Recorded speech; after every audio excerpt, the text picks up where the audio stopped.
Kita belajar bagian-bagian mata. Kita awali dari lapisan yang pertama dulu. Gambar pakai spidolnya agak licin anak-anak, jadi harus dibuat hati-hati. Nah, kita bagian yang pertama dulu. Bagian yang pertama ini adalah ke belakang, ini membentuk putih mata atau dikatakan sklera. Jadi ini lapisan yang paling luar adalah sklera atau putih mata. Ke depan, sklera ini ke depan membentuk yang namanya kornea. Jadi kalau ke depan, sklera ini akan membentuk yang namanya kornea. Lapisan yang kedua adalah yang disebut sebagai bagian koroid, bagian mata yang berwarna hitam. Saya gambar pakai biru ya. Nah, bagian yang kedua adalah bagian yang disebut sebagai koroid. Lapisan hitam mata. Di sini yang mensuplai oksigen yang dibutuhkan oleh mata. Di sini mata tetap menerima suplai oksigen. Ke depan di bagian koroid ini ke depan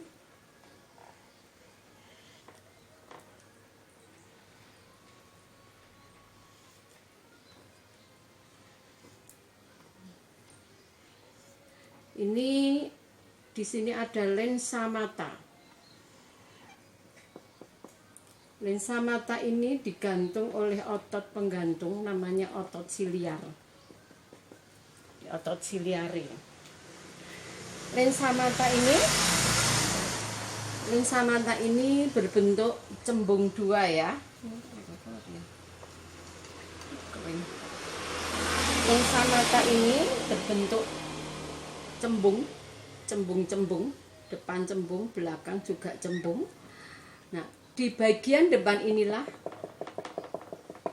kalau ke belakang menjadi bagian yang kita sebut koroid. Nah, di bagian depan ini menghasilkan yang namanya iris. Ini iris, ini juga iris. Nah, iris ini mengandung pigmen pemberi warna mata. Jadi kalau beberapa orang itu matanya nampak berwarna agak kecoklatan, ada yang hitam, itu tergantung pigmen yang terdapat di sini. Seperti mata kalian. Kalau kita kan orang Indonesia cenderung lebih kehitaman, ya.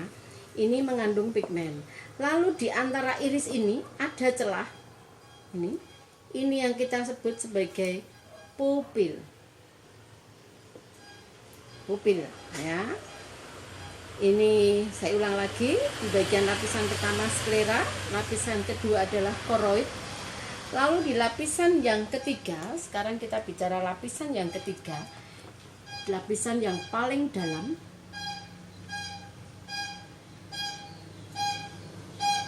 Lapisan yang ketiga adalah lapisan yang paling dalam. Ini adalah retina, atau dikatakan selaput jala, karena adalah dia seperti jala, menangkap apa? Menangkap bayangan benda yang kita lihat itu akan ditangkap di layarnya yang kita sebut sebagai retina. Ya, retina adalah bagian yang paling dalam. Itu kalau kita bicara bagian-bagian mata. Nah, sekarang apa yang perlu saya jelaskan? Perhatikan di sini.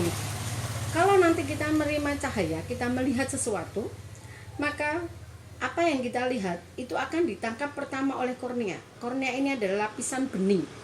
Lapisan bening mata yang melindungi siapa? Melindungi ini, iris dengan pupil. Jadi iris dengan pupil itu kalau tampak dari depan, kalau mata kalian saya gambar di sini. Nah, ini andai kata ini kita gambar ini mata. Nah, kalian mungkin pernah melihat yang di bagian tengah ini, yang warnanya hitam, ya. Jadi kalau kita gambar mata, ini ada bagian yang hitam, lalu di tengahnya ada lubang kecil, lebih hitam, kesannya lebih hitam. Nah, yang tengah kecil ini yang kita sebut sebagai pupil. Jadi ini adalah pupil. Lalu yang sebelah sini yang berwarna agak keabu-abuan atau kebiruan atau kadang coklat, itu yang kita sebut sebagai iris. Nah, yang ini. Lalu yang luar yang kita lihat putih, ini yang kita sebut tadi sebagai putih mata. Kalau kita tarik ke belakang menjadi sklera. Jelas? Jadi antara kita gambar dampak dari samping dengan dari depan, tampilannya menjadi seperti ini. Nah, kalau nanti apa gunanya masing-masing. Sekarang kita bicara mengenai kornea. Kornea itu bagian yang bening, tembus cahaya. Sehingga nanti kalau kita melihat, cahaya ini akan mampu menembus bagian kornea ini. Lalu masuk ke dalam, ini sebenarnya ada cairan, ya. Aqueous humoris, cairan yang di sebelah sini, yang di sini juga berisi cairan yang jauh lebih pekat lagi memberi bentuk bola mata, namanya vitreous humoris. Kalau yang kita lihat itu cahayanya terlalu kuat, jika kita melihat di mana cahaya sangat kuat sekali, maka pupil ini akan mengecil. Bagian pupil ini akan mengecil. Supaya apa? Supaya cahaya yang dilihat tidak terlalu banyak dan tidak punya kesan silau. Tapi jika kita di tempat yang gelap, maka pupil ini akan melebar, sehingga cahaya yang masuk lebih banyak dan kita bisa mengetahui apa yang akan kita lihat. Nah, pada saat kita melihat benda, nanti setelah masuk, apa fungsi lensa? Lensa ini gunanya untuk memfokuskan cahaya, memfokuskan bayangan, dan nanti akan dibiaskan. Kalau kita belajar di fisika ada istilah pembiasan, karena ini lensa, nanti dibiaskan supaya bayangan yang kita lihat, benda yang kita lihat ini jatuhnya tepat di bagian retina. Persisnya di bagian bintik kuning, di mana di situ banyak sekali serabut-serabut sarafnya. Nah, lensa mata ini bisa dibuat lebih cembung, bisa dibuat pipih. Tergantung apa? Tergantung jarak benda yang kita lihat. Kalau kita melihat benda sangat dekat, maka lensa ini harus berubah menjadi lebih cembung. Caranya bagaimana? Ini ototnya. Otot siliar, otot penggantung lensa ini akan berkontraksi. Ketika dia berkontraksi, maka lensa ini akan menjadi jauh lebih cembung. Coba kamu bisa praktekkan kalau kamu melihat benda terlalu dekat, apa yang kalian lihat, mata kamu akan terasa lebih cembung. Kenapa? Karena jarak benda yang kamu lihat terlalu dekat. Supaya apa? Kok cembung? Supaya jatuhnya tepat di retina nanti. Tapi kalau benda yang kita lihat jauh, maka otot ini akan relaksasi, mengendor. Maka akan menarik lensa ini sehingga lensanya jauh menjadi lebih pipih, maka bayangan bisa jatuhnya tepat juga di retina. Itu ya. Kemudian di bagian retina ini terdapat sel-sel yang sangat peka terhadap penglihatan. Ada banyak sel yang berbentuk dua macam, sel batang dan sel kerucut. Sel batang itu peka terhadap cahaya dan warna. Kalau sel kerucut itu peka terhadap warna dan sangat peka terhadap cahaya terang. Kalau sel batang itu lebih peka terhadap cahaya redup.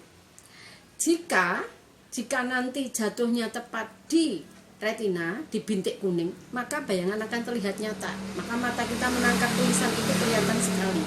Tapi di retina ada tempat di mana di sini ada saraf. Ini yang disebut di sini adalah bintik buta. Kenapa disebut bintik buta? Karena di bagian ini tidak mengandung sel batang dan sel kerucut. Sehingga kalau nanti bayangan jatuh di bintik buta, tidak bisa diterjemahkan, lihat apa. Maka harus jatuh persis di bagian retina, tapi tidak di bintik buta, terutama di bagian bintik kuning. Nah, kalau nanti di bintik buta tidak bisa diterjemahkan karena nanti tidak ada sel-sel saraf yang peka. Nah, nanti setelah sampai di sini ketemu dengan sel-sel saraf. Nah, yang tadinya berupa cahaya ditangkap, di sini terjadi reaksi kimia, jadilah nanti sebagai impuls saraf yang akan dikirim oleh saraf-saraf ini menuju ke otak, dan otak akan menerjemahkan apa yang kalian lihat.